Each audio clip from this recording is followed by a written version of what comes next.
Hi everyone, this is Sagar Shah and welcome to the show. Welcome Vishy, how are you doing? I'm doing good. How are you doing, Saga? Hello, everyone. I would like to welcome you and I would like to inform everyone. Of course, Vishy Anand here requires no introduction, but still, it's a great pleasure, Vishy, to be here to interview you. The entire day since few days I've been reading this, and now I have so many questions and so many things to ask you. So I'm looking forward to it. Good. Let's go.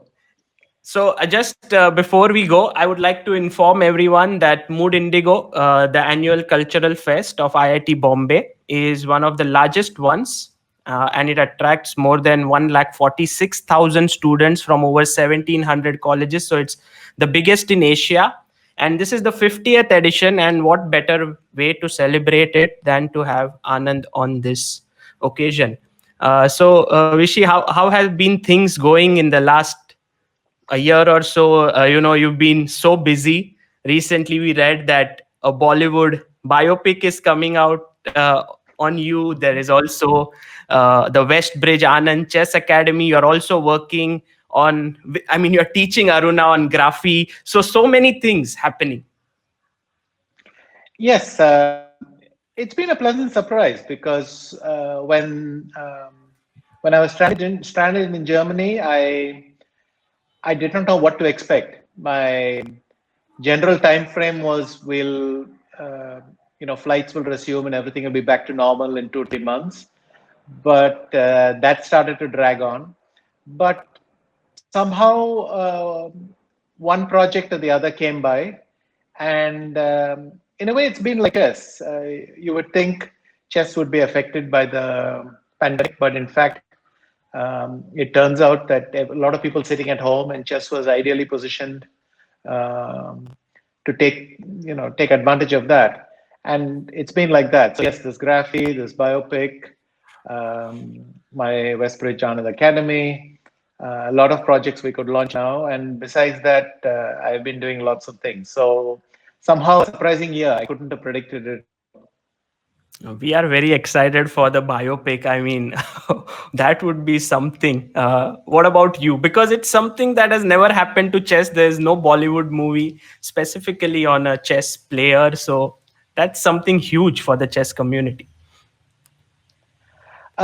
Yes, the first thing to say is I am excited, but I'm also, I wouldn't say nervous, but at least curious to see what it's going to be like. Because uh, in general, I know that chess tournaments and showing it from in a cinema with a director's perspective are two different things. So I'm very curious to start interacting with them and see what they want to highlight, what they want to focus on, and so on. It'll be a new experience, and I'm very happy to do it.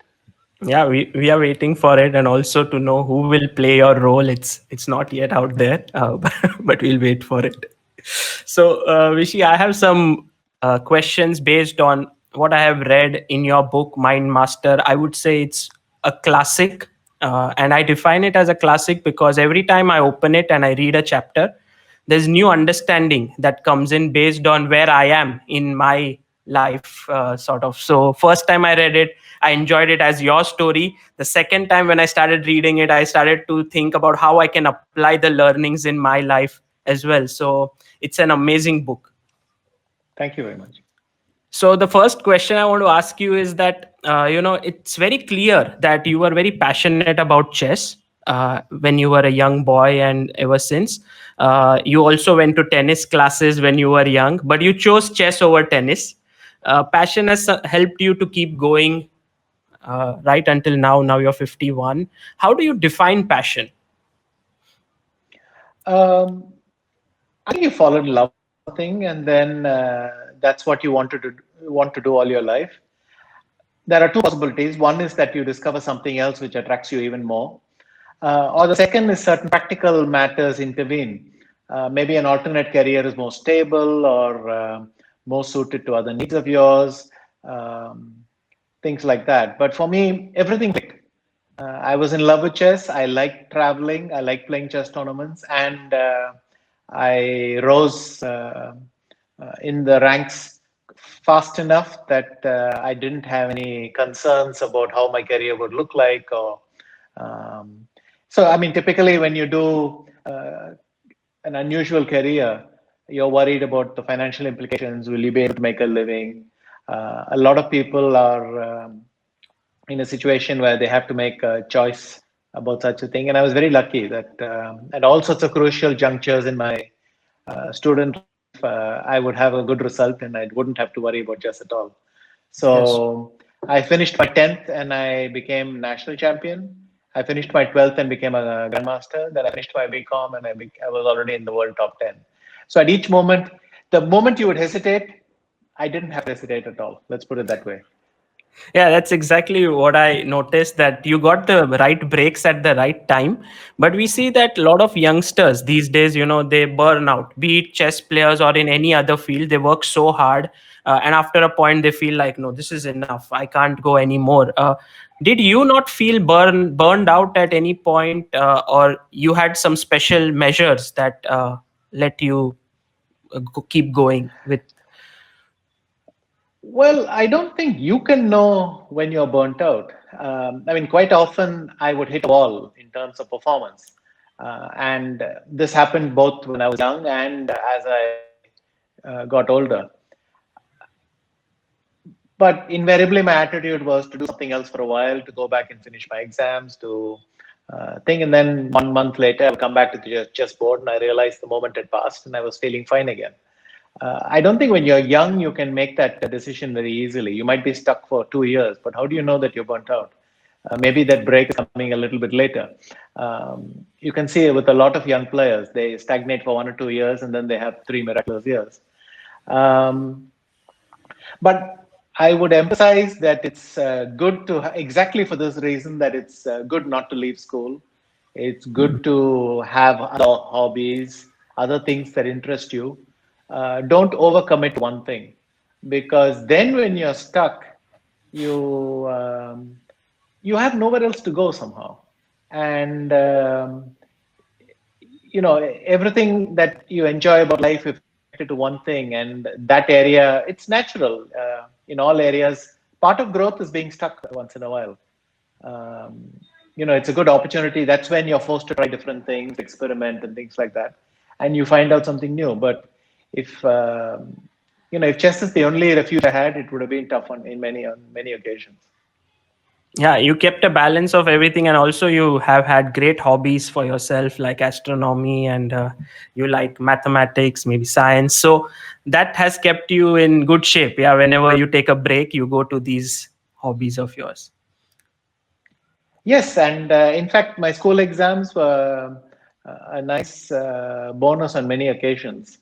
So literally, like I said, before winning the national championship in '86, or just before my World Junior, uh, I'd been, I wouldn't say stagnating even, but somehow not really breaking out to the title, and you wonder what's going on.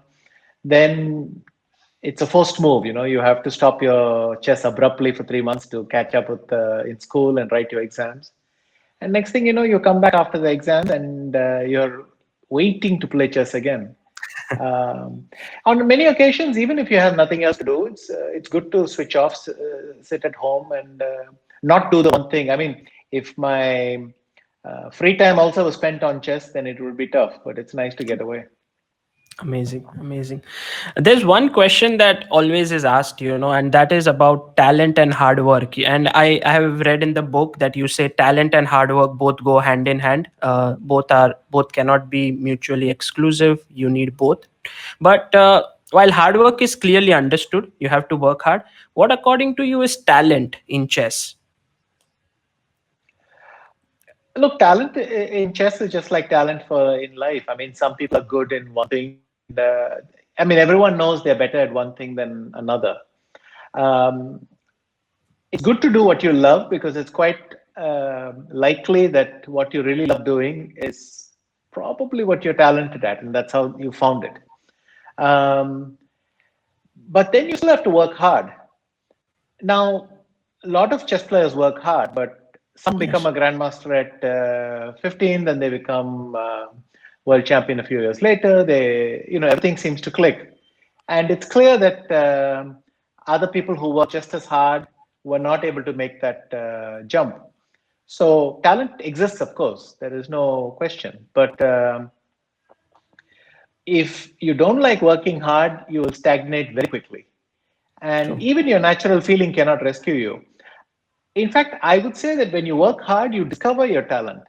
It's only when you work hard and you force yourself to do things that you thought you didn't like, you suddenly find out, hey, I'm better at this than I thought. Uh, a lot of talent is not at the surface, it's hidden one or two layers below. And um, anyway, it's clear to me that without hard work, you can achieve nothing in life. Mm. Um, Talent, but you can work very hard at something you're not interested in and you will not make much progress. So that's where what you enjoy, what you're passionate about, doing that. um, I think hard work shouldn't feel like hard work, it should feel like fun. Mm. So, like passion, hard work, talent, if they all come together, that would be the ideal sort of a trio. Yes, I mean, hard work is essential, and then you might find out that you're lucky and you're very good at what you're doing.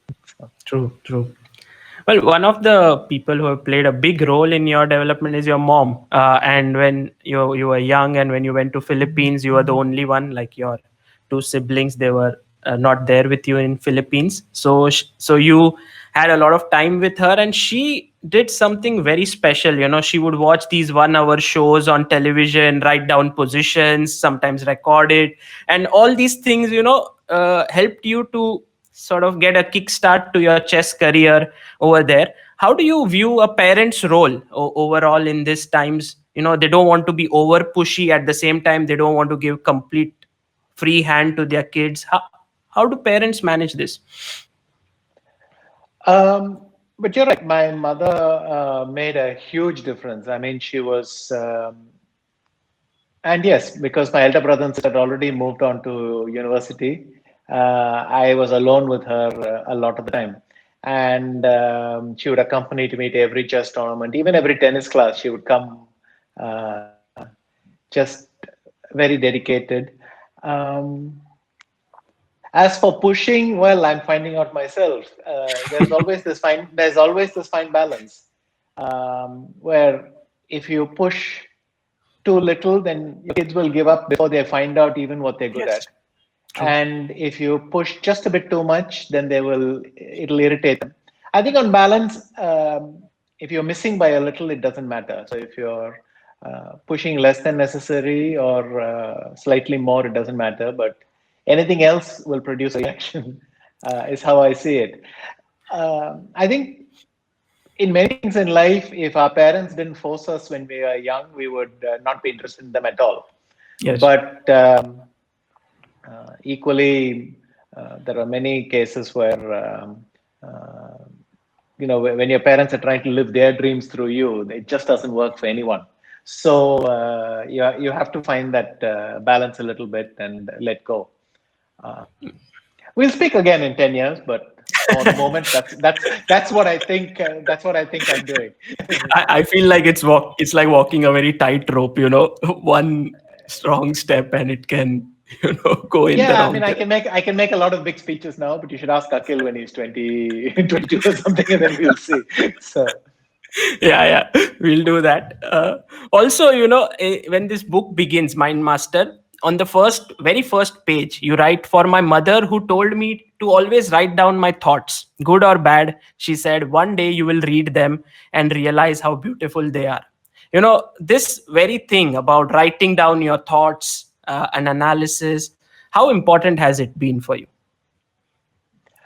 it's a very good habit. And by the way, it's quite common in the chess world. I mean, my mother must have felt it intuitively, but it's a common habit in the chess world. I mean, a lot of trainers tell you keep a diary. As soon as you come back from the game, see where you went wrong, write it down, and things like that. The point is, of course, that anything that happened to us, if we look back 3 days later, already it's a bit hazy. And if we look back a week or a month later, we remember it as we wish to remember it. And there is a lot of our brains simply work that way. That's why it's quite useful to write down your thoughts or keep track of somehow how things really were. because the process of decision making, and by the way, this is true of life as well, but in chess especially, um, how you do it and why exactly it works sometimes and why exactly you make mistakes sometimes. It's very important to know exactly what you're thinking. 3 days later, you'll say, I saw this, but I decided for it against the wrong reason. But if you're honest and you write right away, quite often you'll say, well, I didn't see this move and it was possible. And this makes a big difference in knowing what to work on. So it's a good habit to have. I would probably recommend it to anyone, but um, definitely it helped me. And the good thing is when you're writing a book, it turns out to be very useful that you can look back at all your thoughts.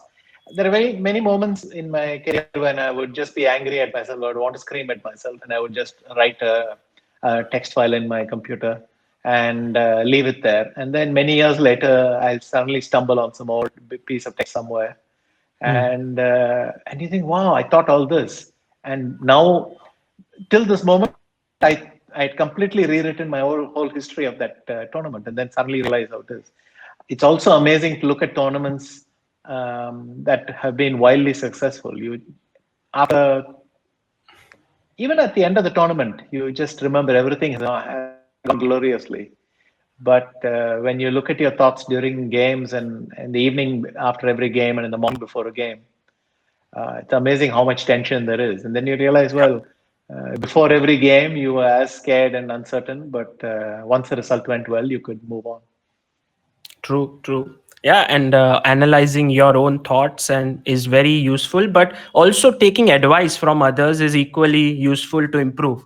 But there's a very fine balance, because once you are on this journey from a young talent to becoming a world champion, there'll be so many people who will give you advice.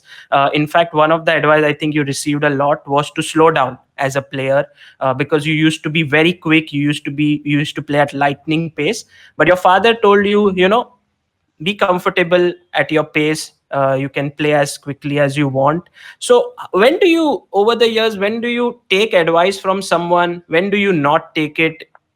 It's not so simple, yeah, to decide. No, obviously, my father was spot on in his assessment, and in fact, it's a very traditional conservative view in certain chess circles that you should think before every move and all that. In fact, if you look at most youngsters today, it's clear they don't think a lot before they moves. But that's the internet generation, no, playing blitz Ultra online all the bullet. time, bullet and all that. Well, they just think faster. But I'm very actually grateful to my father that because I would have hated it being forced to slow down. And on top of that, now it's obvious to me I would not have benefited at all. So um, that's one thing. The second thing is, I think advice you don't have to take or um, you don't have to accept it or reject it like that. You just if it provokes and if it start provoking, write it down somewhere and keep it for later. Don't obsess about it. Mm. And then your own experience, one day you'll think, oh, maybe I could have done that. And you think, oh, wait a minute, that man told me that and could be relevant. You never know whom you might get it from.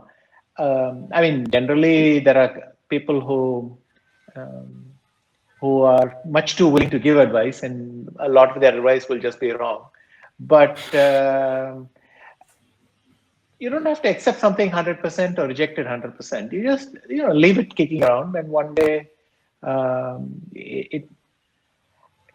I mean, one of the interesting things is simply to learn how other people see things, and this is useful feedback, even whether you accept it or not. So I think it's useful to hang on to these things. It might tell you something one day that's relevant. Right, right. Well, in order to reach where you are right now, you have had to take so many bold decisions in your life. One of them was, to shift your base to Europe, and you shifted to Spain, which was not at all an easy decision, leaving everything behind and going there for chess. I guess you made this decision after a lot of thought. While there was in 2008. another point in your life when you had this match with Kramnik, which you won, where just the moment Mexico tournament ended, you had won it. You said that I want to play d4 in my match against Kramnik, which was like a spur of the moment decision. So, these bold decisions, sometimes you think a lot about it, sometimes you take it quickly. How do they work? In fact, moving to Spain was not such a difficult decision because I was traveling 6, 7 months a year. And at some point, you just get tired of not having a base. And then you're always living out of a suitcase. And you're never fully there. Somehow you're limited to what you have in the suitcase. And there is this feeling of, I'm going to be moving again.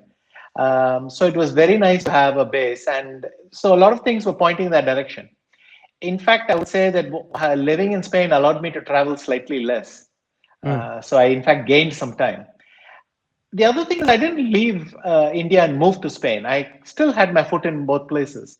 So the only thing is I would come here and then stay for 2, 3 months at my parents' place and then go back home to Spain and stay there between tournaments. And, whichever was more convenient for any reason. I mean, if I had 3 months off, then I would come to India, attend to other things and so on. So it was a very natural decision. It was healthy because once upon a time it was possible for me to suddenly work with other people, but also think about leagues, French league, German league, whatever. If you're living in India, they may not even think to invite you. They may not even think of asking you. But if you're nearby, they think, he might be available, let's ask. So first of all, the very idea to invite you comes when you're there. Second, so a lot more spontaneous decisions could be taken. So when I was living in Spain, if somebody like Gurevich, I wanted to work with him for a while, I could just pop over and we could work a bit. And so whereas if you're operating out of India, then you need to take this, you need to plan everything a bit in advance because, well, the spontaneity goes out a bit. Having said that, a lot of people move for their careers, and this felt quite natural. And especially this year, I think Hari Krishna is very happy with this decision to live in Prague because he can play white, he's playing he's playing a lot of classical events, and none of the other guys are able to. So in a way, he's copied that formula, but that was nice. The decision to play d4 was simply strategic, and you're right, very impulsive decision. But you wake up in the morning and you think, oh God, this was fun, this was good. Mexico was brilliant, and you have that euphoria, and then you think, but next year I'll be sitting and studying this Petrov and Petrov and Petrov against a guy who will study it better than I will. Right. And does it make sense to do that? And it was tough to get any space against Larry. I mean, I think at that point I was the only one in our of the two of us who had any wins with the black pieces. I had won quite a lot of games with the black pieces. Vladdy had only won with white, and he was blocking with black. And I don't know if I was desperate, but somehow you just thought, I've got to do something because this state of affairs is it's not very inspiring. And I think for once I allowed myself to be inspired and deal with the consequences, and it worked out brilliantly. No, it was amazing. I mean, the way you won that match was so amazing. It's a model study for everyone who plays matches now. When you were young and you mentioned this working with Gurevich, you didn't have enough financial resources, and I mean it was very difficult as you mentioned. But you still went for it. You spent on your trainers. I think you never compromised on that. What's your take on this? Because many youngsters, when they have this moment in their life to decide whether to upgrade their skills or to start earning and to start doing stuff, they are always confused. What would you say should be a good thing? Should you always go for trying to improve your skills and learn from someone? I mean, in my case, by the time I was working with Gurevich, I was getting quite some support from Ramco. So Ramco Systems was sponsoring me for a while there. So I had their backing, and also as playing as a GM, I mean, I could cover my expenses. Obviously, I'd prefer to have a sponsor, but I could cover my expenses. And you just have to, there are things you have to invest in because they're part of your career. I mean, in order to keep progressing in chess, I had to do those things, and I did it naturally. But that's the key. I don't think you should feel pressurized to do it or do it early because other people are doing it. You should have the confidence to say, well, I am able to deal with this. And I think most people will have a sense of that. Having said that, again, in my career, things came in the right sequence all the time. I mentioned already, every Yes. time I would finish one important school year, something nice would happen and you get good feedback. Um, Things happened to me in a natural sort of way. I was already getting invited. After I became a candidate, I got invitations to Linares, to Monaco, to VSB, to Tilburg, to radio, just in my first year. So opportunities were also coming up very nicely. And I was lucky. I could easily have been sitting around 3, 4 years waiting for that to happen. But yeah, life has been good. I can't complain. Things came when I wanted them to. Right, right. One thing I wanted to know about is, you mentioned that you like to always be in a happy state of mind when you play chess. Thriving under tension or pressure is something that maybe a Kasparov does well, but you don't like it.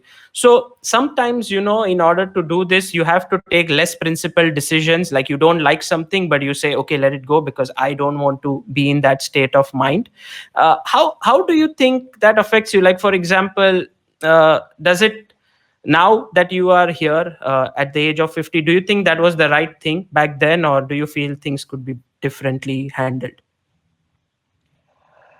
Well, in life, first of all, you should be ready to make compromises. Um, there are some people who um, take. I don't know if dogmatic or they're stubborn or what's the adjective to use, but they are very, very. Um, well, let's go with dogmatic for the moment, and they think this is how I want the world to work. I'm going to wait for it to work. And it's a choice. You will give up something and you'll get something in return. I mean, in Mindmaster, I expand on this theme how I try to avoid conflict. Yes. First with Capo when he came late to the game, how I would explain everything in my head so that I could get out of this problem. Second, the whole negotiation during Prague, I suddenly thought, well, I just want to be left alone from all this. I went away. But most of the time, I felt. Um, Sometimes you have to do things that you're not comfortable with. And part of that is just accepting that and saying, I'm going to stop complaining and I'm going to play. And you find out that you can handle it and it allows you to grow. Too much of it and you never stand up for yourself. Again, it's this question of balance. Right. If you never take a stand for yourself, you'll feel that you're putting yourself second all the time. But if you're too rigid, you will lose a lot of opportunities, and you should also be open in that sense. At least that was my understanding of it. But I think most people eventually find some balance between flexibility and principle. So simply because the world is not fair, and it isn't trying to be, and uh, when you're young, you have this feeling that the chess world works by rating and everything is measured properly, and only the best will get opportunities. And if you're the best, then you deserve that chance, and so on. It's mostly like that, but like all sports, it's not 100% like that. And you cannot sit around waiting for somebody to come and give you justice. It just doesn't work that way.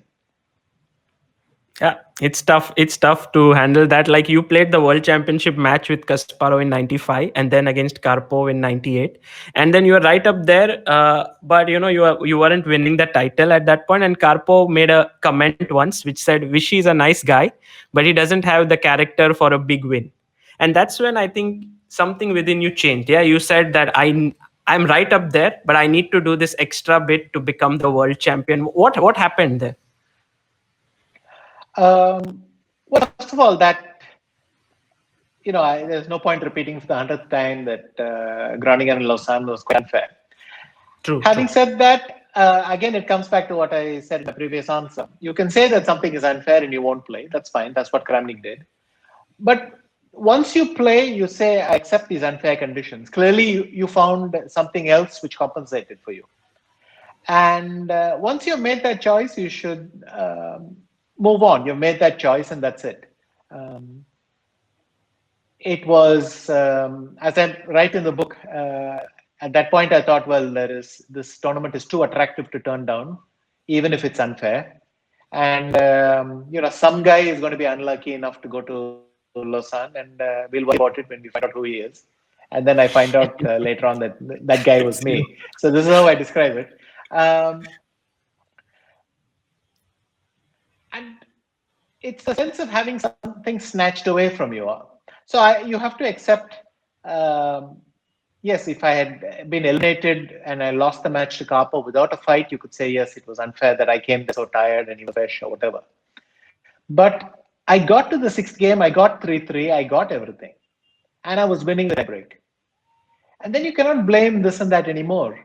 You have to. I think I had the sense inside me that I'm not going to be very hard on myself because clearly I had to qualify in this and that. But at the same time, I'm not going to blame someone else for losing this tiebreak because that was all me. True. And you have to accept that responsibility and say, well, losing this tiebreak, that blame for that is mine. And because otherwise you will never make progress. You'll constantly be surprised that you're losing tiebreaks in the last minute if you keep on inventing an excuse every time. If something happens more than once, it's probably you, and you should accept that. And without blaming it, you should just see, well, how do I be tougher next time? But in Delhi, and I only needed one tiebreak against Halifman. And that's the scariest one, of course, but at least I hung in there and I won this time. Right, right. Uh, you mentioned that in '95 match against Kasparov, the experience that he had played a big role because he had the experience of playing 5 matches and that.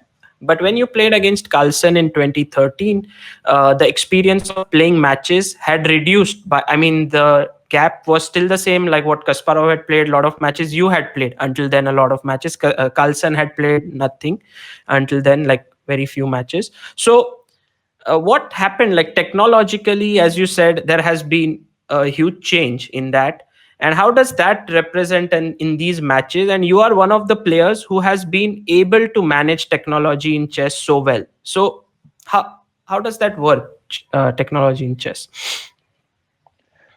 Um, well, first of all, the role of preparation or the role of experience in having a good opening repertoire or having an understanding of positions changed. Once upon a time, when you had to form your own understanding of chess, then having played 5 matches, having prepared for 5 matches, all that knowledge was very valuable. But by 2005, um, the correct answer was not being given by an experienced player or an inexperienced player. The correct answer was being given by a computer, so anybody could consult it. And that automatically meant your experience, you had to find out what you could do with it. It's still possible to make some choices, to think of hidden resources. There is still some value for experience, but there was no advantage. It's not like because I had 5 years, 5 matches, I had all these ideas that I did use before, I can use them again. With a computer, you can generate 1,000 ideas within a week. So what's the big advantage that I brought? So in a sense, Kasparov had a huge advantage in '95, and I did not carry this advantage with me to 2013. That's maybe the role of technology as well. Right, right. Well, lastly, I want to ask you, over the years, there have been so many critics who have said, Vishy's time is up and all of them, and you proved all of them wrong. What is your way of dealing with these critics? This is something which I truly feel is amazing in what you have done, because all the time when you don't perform, there's someone going to say, Vishy, you too much now you should retire and stuff like this, and then you come back and then you strike again. And in the present generation, many people are affected by these comments of armchair generals, as we say. How do you manage that? Well, first of all, you ignore it. It's simply not relevant. And if you don't make in most cases, if you don't make the effort to read it, you will not even find out that somebody has said that. So I always knew that there's probably someone who um, thinks I should retire, but so what? Again, in most sports, um, people criticize, people praise, whether it's their club or their national team. Um, Part of the joy of being a sports fan is that you express your opinion and everything. So I think their attitude is perfectly legitimate. If I don't like it, I shouldn't read it. That's all. Nobody's forcing me to read it. That's the first thing. And again, it follows from this that in the end, yeah, they're right. One day I will have to stop. It's just that they may not be right about the time. So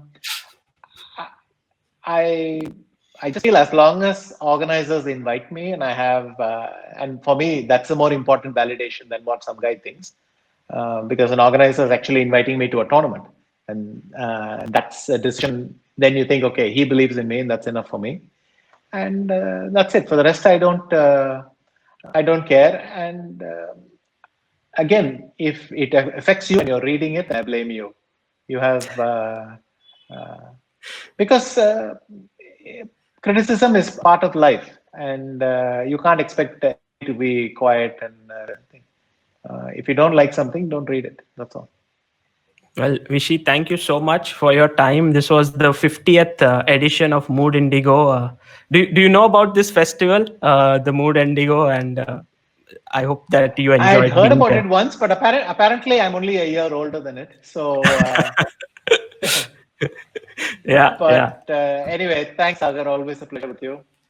Yes, thank you so much. And I would like to mention to everyone that please check out this book. It's really amazing. It's an autobiography of Vishy, Mind Master. And of course, you can understand what a big fan I am because you see the t shirt here. That's Vishy on the t shirts. Thank you, Vishy, once again for your time. Bye bye. Thanks, Sagar. Thanks a lot. Bye. Bye, everyone.